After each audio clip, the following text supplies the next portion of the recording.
On Roughing the Pass, a show where I talk football, miscellaneous stuff, and mostly football. I'm your host, Sam Ruffing. You know when you have those dreams that are just so realistic, be it so out of the blue and crazy, where something good happens to you, and you just don't believe it, then you wake up, you actually believe it for a little bit, and then the sudden realization dawns on you that it was only a dream, and that what just happened to you was not real.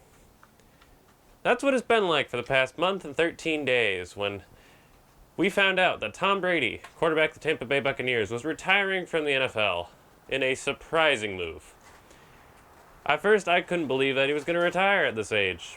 44.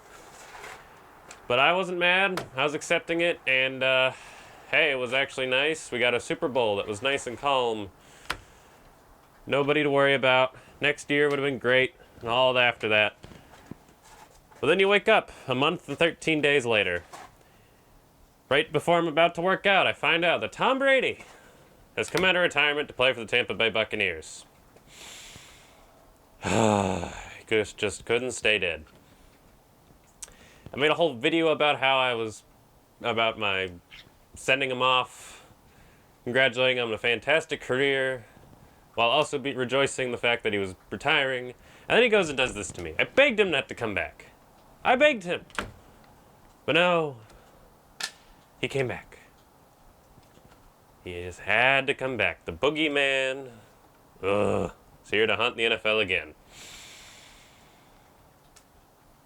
Now, why did he come back? Well, it's pretty obvious. He's probably just really misses football, and he couldn't handle leaving it while he was still in his prime, which is 44 years old. Still insane. But it also makes perfect sense in an annoying way. I mean, just look around at the NFL, the landscapes, and what's happened over the last month since he's been gone. And you'll find that his decision was even better than you could imagine for him personally. Not the rest of the world, but just him personally. First of all, the NFC has gotten a lot worse since he retired. For one thing, the Packers, are getting worse. Let's be real. They're going to lose players in free agency. Aaron Rodgers came back on a worse contract, on a lot more money. So they're still not going to have any cap space. And they lost in the divisional round and whatnot. Not to mention, San Francisco, the team that beat the Packers, are going to lose Jimmy Garoppolo now because he failed to make the Super Bowl, and they're going to move to Trey Lance, who is young and inexperienced. And it's going to be hard to replace Jimmy Garoppolo's 67% win percentage in his career. The Rams, the Super Bowl champions, the ones who beat Tom Brady, there's no way they are getting better off after this year. For one thing, they have to deal with the Super Bowl, which winning a Super Bowl and trying to repeat is extremely tough. There's a reason it hasn't happened since 2004 with Tom Brady.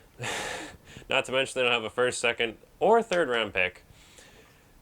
They have a ton of free agents. I don't think Von Miller's going to stay. At least I hope he's not going to stay. Please come back to Denver.